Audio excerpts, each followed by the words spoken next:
See children, this is young anther and this is mature anther. Young anther में आपको जो layers दिखाई देंगी वो इसमें बहुत क्लियर है. Epidermis the outer which is single and compact, then endothecium again single compact, and then 3 to 5 middle layers, and then tapetum. Tapetum is very important, dense cytoplasm है, राइट, ठीक है. एंड उसके बाद स्पोरोजीनियस सेल्स. जितने भी sales अभी तक हमने नाम लिए, ये जितने भी सेल्स हैं इनको हम डिप्लॉयड कहेंगे, राइट, ठीक है, कंप्लीट डिप्लॉयड है. ये यंग एंथर में what you see is this is one lobe and this is another lobe. दोनों लोब को कनेक्टिव टिश्यू ने जोड़ रखा है. So I can use the term bilobed. दोनों लोब में एक आपको individually, this is one lobe ना, वन लोब में 2 थीका दिखाई दे रहा है, डाइथिकस. तो पूरे एंथर में कितने हैं थीका? 4, जिसको मैं स्पोरेंजियम भी बोल सकती हूँ. So sporangiate, tetrasporangiate. So how can we define this anther? Bilobed, this is bilobed, then dithecous, and then tetrasporangiate structure. ठीक है. जैसे जैसे ये स्पोरोजीनियस सेल्स मियोसिस शुरू करते हैं, राइट, मियोसिस 1 करेंगे, दो हैप्लॉइड बनाएंगे, फिर मियोसिस 2 करेंगे, टोटल 4 बनाएंगे. Means each sporogenous cells form 4 haploid cells, जिसको हम पोलन ग्रेन कहेंगे, राइट, ठीक है. तो जब वो बनता है तो देखो मैच्योर में पोलन ग्रेन्स तो आपको दिख रहे हैं, राइट, ठीक है, लेकिन टैपेटम गायब है. मे बी 1 या 2 लेयर मिडिल का भी गायब है. ये स्टोमोडियम जो माउथ है जहाँ पे वीक होता है एपिडर्मिस और लेयर, वो ओपन हो गया. एंड ये जो पोलन ग्रेन्स हैं वो बाहर निकलते हैं और आगे वैराइटीज़ ऑफ पॉलिनेशंस हैं जिससे ये स्टिग्मा पे पहुँचेंगे. So remember, one sporogenous cell develops as a pollen mother cell which is diploid, undergo meiosis step 1 and 2 and form 4 haploid pollen grains, right. वो pollen grain जब आता है तो देखो आपके पास दूसरा डायग्राम है ये वाला, देखो 4 बन गए ना, इसको हम पोलन टेट्राड कहते हैं, राइट. अब डेवलपमेंट ऑफ गैमेटोफाइट हो रहा है, मेल गैमेटोफाइट. ये चारों क्या करते हैं, अपने आप को डिहाइड्रेट करके मैच्योर करके अलग अलग हो जाते हैं. So this is the one, 4 में से एक. तो अब ये क्या करता है, बीच में आपको ये न्यूक्लियस दिखाई दे रहा है और ये 2 लेयर्स हैं. Outer layer develop as a exine, inner layer as intine. This diagram shows gynoecium, that is stigma style, and नीचे ये ओवरी, ठीक है. अगर ये एक कार्पल है, मोनोकार्पलरी कंडीशन, ये दोनों क्या दिखा रहे हैं हमें, मल्टीकार्पलरी कंडीशन, है, ठीक है. ये फ्री और ये fused, apocarpous syncarpous. Now this is anatropous ovule. अब इस एनाट्रोपस ओव्यूल में आप देखो, सबसे पहले वो जगह जहाँ से मदर प्लांट के साथ ओव्यूल लगा है उसको हम हाइलम कहते हैं.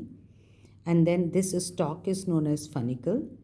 एक पोर देख रहे हो जहाँ पे इंट्यूबमेंट्स नहीं दिख रही, इसको हम माइक्रोपाइल कहते हैं. तो माइक्रोपाइलर पोल आप इस एरिया को कह सकते हो. And these are the integuments, outer integument, inner integument, तो 2-3 लेयर हो सकती है. एंड देन इसके अंदर this is the area which is known as nucellus, right. And nucellus के अंदर बना है ये इम्ब्रियो सैक, जिसे हम कहते हैं female gametophyte. You see this area जहाँ पे कोई इंट्यूबमेंट क्लियर नहीं दिख रही, सब फ्यूज्ड हो गई, ये चैलेजल पोल है, राइट, ठीक है. जितने भी सेल्स यहाँ पर हैं उनकी प्लॉइडी डिप्लॉयड है. So hilum, funicle, micropyle, every cells diploid. Micropylar pole diploid, outer integument, inner diploid, nucellus also diploid. But nucellus के कुछ एक सेल डेवलप करता है इम्ब्रियो सैक में. सो only embryo sac is haploid here, rest chalazial pole is also diploid. This is anatropous ovule, very very important. ये जो diagram आप देख रहे हो, ये डायग्राम है megasporogenesis and development of female gametophyte. तो अब आप देखो पहला जो डायग्राम है इसको ध्यान से देखो. न्यूक्लियस सेल होते हैं एनाट्रोपस ओव्यूल में, आपने पढ़ा था अंदर, ठीक है, डिप्लॉइड। तो one of the nucleus cell it develops, देखो साइज बड़ा हो गया और इसका नाम हम रख देते हैं मेगास्पोर मदर सेल, जो कि डिप्लॉइड है, राइट। अब ये क्या करता है, ये अपने साइज़ को बड़ा किया, इसने न्यूट्रिशन लिया, उसके बाद ये मियोसिस 1 करता है और आपको 2 हैप्लॉइड सेल्स मिल रहे हैं यहाँ पर, जिसको हम डायड कहते हैं, ठीक है। देन अगेन मियोसिस 2 पूरा होगा और पूरा होने के बाद हमें 4 हैप्लॉइड सेल्स मिल जाते हैं और इन 4 हैप्लॉइड सेल्स को हम बोलते हैं मेगास्पोर, राइट। मेगास्पोर टेट्राड, और इनकी अरेंजमेंट कैसी है, लेटरल, एक दूसरे के ऊपर है, ठीक है। अब यहाँ पर आउट ऑफ 4 एक बचता है, 3 डीजेनरेट हो जाते हैं, तो हमें मिल जाता है 1 फंक्शनल मेगास्पोर, ठीक है। यहाँ तक मेगास्पोर बना, इसको हमने कहा मेगास्पोरोजेनेसिस। बट अब ये मेगास्पोर कैसे अपने पूरे एम्ब्रियो सैक, जिसको फीमेल गैमेटोफाइट बोलते हैं, वो बनाता है। तो आप देखो नंबर ऑफ कैरियोकाइनेसिस चलता है। अब ये देखिए न्यूक्लियस डिवाइड हो रहा है, ठीक है। तो एक पहला माइटोसिस हुआ, 2 न्यूक्लियस बन गए, फिर दूसरा माइटोसिस बोल रही हूँ मैं, ठीक है, देन 4 हो गए। थर्ड बार जब माइटोसिस होता है तो वो बन गए 8, सो 8 न्यूक्लिएट स्ट्रक्चर हो गया, विच इज़ देन पैक्ड। अब आप देखो टुवर्ड्स माइक्रोपाइल 3 अपने आप को पैक करते हैं, जिसमें से 2 सिनेर्जिड्स होते हैं और सेंटर में जो बड़ी वाली होती है उसको हम एग कहते हैं। तो ये तीनों इकट्ठा कहलाते हैं एग एपरेटस, ठीक है। नाउ उसके अपोजिट चलेजा की तरफ 3 एंटीबोडल सेल्स और सेंटर में एक सेंट्रल सेल के अंदर 2 polar nuclei. So in this way finally एक मैच्योर फीमेल गैमेटोफाइट में आपको मिल जाता है, दैट इज 3 एंटीपोडल, देन 3 आपके यहाँ पे जो सिनर्जिस और एग को मिला के egg apparatus, 1 central large cell, 2 polar nuclei. इस स्ट्रक्चर को हम क्या बोल सकते हैं, 7 सेल 8 न्यूक्लिएट स्ट्रक्चर। तो अब क्वेश्चन अगर आता है मेगास्पोरोजेनेसिस बताओ, तो आपका मेगास्पोरोजेनेसिस के लिए ये ऊपर के 3 इनफ है, क्योंकि यहाँ पे हमारे पास मेगास्पोर बन जाता है। लेकिन अगर क्वेश्चन आता है फीमेल गैमेटोफाइट बताइए, then you have to explain, ये नीचे वाला भी सारा प्रोसेस बताना पड़ेगा। तो नीचे वाले जब एम्ब्रियो सैक बनता है, इसको हम मेटा गैमेटोजेनेसिस भी कहते हैं। अब देखो नेक्स्ट जो टॉपिक है पॉलिनेशन।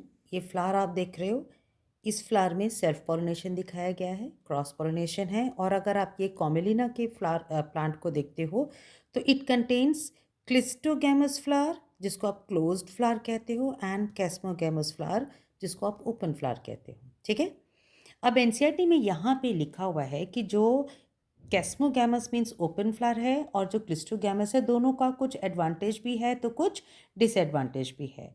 जो क्लोज्ड फ्लावर होते हैं, जिसको आप क्लिस्टोगैमस कह रहे हो, वो फ्लावर क्या करते हैं, एस्योर्ड सीड सेट बनाते हैं, क्योंकि वो कभी मिस नहीं करेंगे फर्टिलाइजेशन को, लेकिन वेरिएशन कभी भी नहीं ला पाएंगे, ठीक है। और जो कैस्मोगैमस हैं, they go for cross pollination, they can show the variation, जो बहुत अच्छी बात है, लेकिन ऑलवेज जो चांस है वो 100% नहीं होता, राइट, ठीक है। So this is what is very important part of pollination, जिसमें हम autogamy, self pollination, xenogamy, cross pollination, and दोनों के बीच में गिटिनोगैमी, जिसको हम partially autogamous and partially cross, that is xenogamy कहते हैं, क्योंकि वो 2 फ्लावर एक ही प्लांट के उनके बीच में होता है। Now you see this diagram, यहाँ पर आपको एक जो ये विंड पॉलिनेशन के लिए दिखाया हुआ है, आप ये कॉर्न कॉब का देखो, इसमें ये जो फिलामेंट स्ट्रक्चर आप देख रहे हो, इसको हम बोलते हैं टेसल्स, राइट, ठीक है। And this is what actually the adaptation which the female part shows for wind pollination, ताकि पॉसिबिलिटीज बढ़ जाए, पॉलिनेशन हो जाए, फर्टिलाइजेशन के लिए उनको मेल गैमेट मिल जाए, ठीक है। तो ये हम एडेप्टिव फीचर्स विंड पॉलिनेटेड में डाल सकते हैं। पोलन ग्रेन कैसा होगा इनका, ड्राई, लाइट वेट, विंग्स होंगी, और फीमेल क्या करेगी, अपने स्टाइल स्टिग्मा को ऐसे फेदरी सा कर लेती है to trap pollination, that is pollen grain for pollination.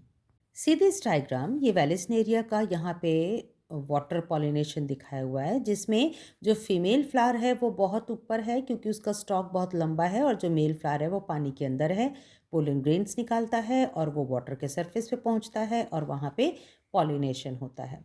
दूसरा पॉलिनेशन ये आपको ऑर्चिड में दिखाया हुआ है, जिसमें एक पेटल फीमेल की जैसा दिखता है, और मेल को क्या लगता है कि फीमेल बैठी है और वो यहाँ आके क्यों क्यों लगता है उसको, बिकॉज इस पेटल का जो मॉर्फोलॉजी है वो बहुत हद तक फीमेल की तरह दिखता है ना, दैट इज सेक्सुअल डेहिसिड, राइट। तो ये मेल आके यहाँ पे कॉपुलेशन करता है, जिसको सूडो कॉपुलेशन कहते हैं, और इन दिस वे यहाँ पर पॉलिनेशन देखने को मिल जाता है। ये बहुत ही यूनिक पॉलिनेशन है। So this diagram is also important. अब एंजियोस्पर्म में एक हमें फिनोमेना देखने को मिलता है जो इस डायग्राम में दिखाया हुआ है, double fertilization triple fusion. When correct pollen lands on correct stigma, right, ठीक है, that is because chemo receptors are there जो स्टिग्मा स्टाइल के अंदर होते हैं, उनको पता लग जाता है बिकॉज ऑफ दैट केमिकल्स की करेक्ट पोलन लैंड हो गया है। तो पोलन ट्यूब को वो बनाते जाता है जो पोलन होता है, और वो फीमेल के पार्ट से होते हुए पहुंचता है इम्ब्रियो सैक पर। वहाँ पर रिमेंबर जो पोलन ट्यूब आ रहा है उसमें 2 मेल गैमेट्स आ रहे हैं, माइटोसिस से 2 मेल गैमेट वहाँ पे रेडी हैं। फर्स्ट मेल गैमेट फीमेल के एग से फ्यूज़ होता है और वो बनाता है दैट इज जाइगोट। तो फर्स्ट टाइम फर्टिलाइजेशन हो गया, जाइगोट बन गया। उसके बाद जो दूसरा मेल गैमेट है वो फीमेल के दोनों जो पोलर न्यूक्लियाई है उनके साथ फ्यूज़ करता है। तो यहाँ पे हम बोलते हैं ट्रिपल फ्यूजन, क्योंकि 3 न्यूक्लियाई फ्यूज़ हो रहे हैं, और ये ट्रिपल फ्यूजन का जो प्रोडक्ट है उसको हम PEN, प्राइमरी एंडोस्पर्म न्यूक्लियस कहते हैं, जो बार बार माइटोसिस करता है और बहुत सारा एंडोस्पर्म बन जाता है, राइट, ठीक है। एंडोस्पर्म एक स्टोर्ड फूड की तरह कॉटिलिडन में स्टोर हो जाता है। अब कोकोनट की अगर मैं एंडोस्पर्म की बात करूं तो कोकोनट के एंडोस्पर्म में हम पढ़ते हैं cellular endosperm and न्यूसिलर endosperm, right, very important for exam. Now see in this diagram हमें क्या दिखाया हुआ है, post fertilization changes. First diagram में दिखा रहा है कि जाइगोट बन गया है, एंडोस्पर्म बन गया है, राइट, ठीक है, ओके, और जो एंटीपोडल वगैरह हैं वो सब खत्म हो जाते हैं।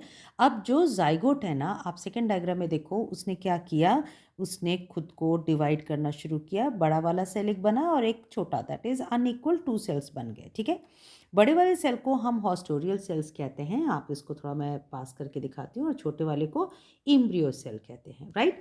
बड़े वाले सेल ने अपने आप को डिवाइड करना शुरू किया माइटोसिस से, और 6 to 10 ये जो सेल्स देख रहे हो इसको हम सस्पेंसर सेल्स कहते हैं, वो बना देता है। जबकि जो इम्ब्रियो सेल है वो अपने आप को जो डिवाइड करता है माइटोसिस से, और वो कैसे डिवाइड करता है, पहला होता है ऐसे रेडियल, फिर लॉन्गिट्यूडनल, और फिर एक बार और लॉन्गिट्यूडनल, राइट। सो 2 लॉन्गिट्यूडनल और एक ट्रांसवर्स, सो टोटल 8 यहाँ पर बन जाते हैं। हम इसको ग्लोब्यूलर एम्ब्रियो कहते हैं, 4 ऊपर की तरफ और 4 नीचे की तरफ, ठीक है। देन फर्दर व्हाट हैपन, जैसे जैसे एम्ब्रियो सेल हार्ट शेप की तरफ बढ़ने लगता है, ऊपर का हॉस्टोरियल और सस्पेंसर धीरे धीरे खत्म होने लग जाते हैं, और ये देखो फाइनली कॉटिलिडन रेडी हो गया, उसके अंदर इम्ब्रियोनिक एक्सिस पर रेडिकल है, प्लीम्यूल है, और इस तरीके से डाइकॉट के जो सीड के का एक एग्जाम्पल यहाँ पे शो हुआ है। तो इसमें हमने क्या देखा, इम्ब्रियो कैसे डेवलप हुआ, this is post fertilization changes, that is formation of embryo. जब सीड बनता है तो सीड या तो वो डाइकॉट बनेगा, ये देखो इसमें दिखाया हुआ है, 2 कॉटिलिडन होंगे जिसमें प्लीम्यूल रेडिकल है इम्ब्रियोनिक एक्सिस पर, या तो वो मोनोकॉट होगा। अब मोनोकॉट में जो सिंगल जो कॉटिलिडन है इसको हम बोलते हैं scutellum, this is a technical term for the single cotyledon.